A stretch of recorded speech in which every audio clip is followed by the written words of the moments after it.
ఒక ఊరికెంచి ఒక సైనికుడు తయారైతేనే ఆ ఊరి పేరు చుట్టుపక్కల మారుమోగుతుంది. ఆ జవాన్ ఎప్పుడొచ్చినా పోయినా ఊరి జనం అంతా సలాం కొట్టుడు, సాగదోలుడు మాటల్లో చెప్పలేమిగ.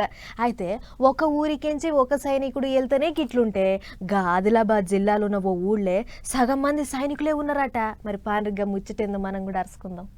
ఆదిలాబాద్ అంటే అడవిలుండే జిల్లా మాత్రమే కాదు, ఆర్మీ జవాన్లను కూడా తయారు చేసే జిల్లా అని చూపించే ముచ్చటికి ఇది. ఇచ్చోడ మండలం నర్సాపూర్ అనే ఊరికెంచి 50 మంది అన్నదమ్ములు దేశానికి సేవ చేస్తుర్రట. అంటే ఆర్మీల చేరి దేశ బార్డర్ల పనిచేస్తుర్రన్నట్లు.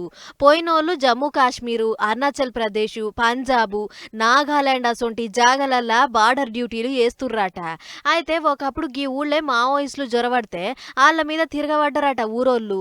ఇక అప్పటి సంధి అదే తంతును కొనసాగించుకుంటా ఇప్పటికీ ఆర్మీలకు పోవాలే, దేశానికి సేవ చేయాలి అన్నట్లే తయారైతున్నారట. అంతేకాదు ఆర్మీలకించి తాతీల మీద వచ్చిన ఊరి సైనికులు తోటి పొల్లగాండ్లకు ఆర్మీలో సెలెక్ట్ కావాలంటే ఏం చేయాలి, పెయ్యి ఎంత అంజంగా ఉండాలి, ఎత్తు పొడుగు ఎంత ఉండాలి అనే ముచ్చట్లన్నీ మైదానంలో గిట్లా చూపిస్తుర్రు. ఎక్సైజులు చేపించుకుంటా దినం ఇట్లనే చేయాలి, ఉరుకుడు దుంకుడు అన్నిట్లా రాటు తేలాలే అని పూసగుచ్చుతుర్రు. అట్లా దేశం కోసం ఇంటికొకళ్ళు బార్డర్కు పోవాలి అని కంకణం కట్టుకున్నట్లు తయారైతుర్రంటే చూడుర్రి ఊరోళ్ళ కషి ఎట్లున్నదో. ఇక ఇదెట్లుంటే ఇదే ఆదిలాబాద్ జిల్లాలో ఇంకో ఊరిది కూడా ఇసొంటి కథే. గింద్రవెల్లి మండలం గోపాల్ సింగ్ తండాల 30 ఇండ్లుంటే అల్లా అంతర్వేది అనే కుటుంబం కెంచి 5 మంది ఆర్మీలో చేరిర్రట.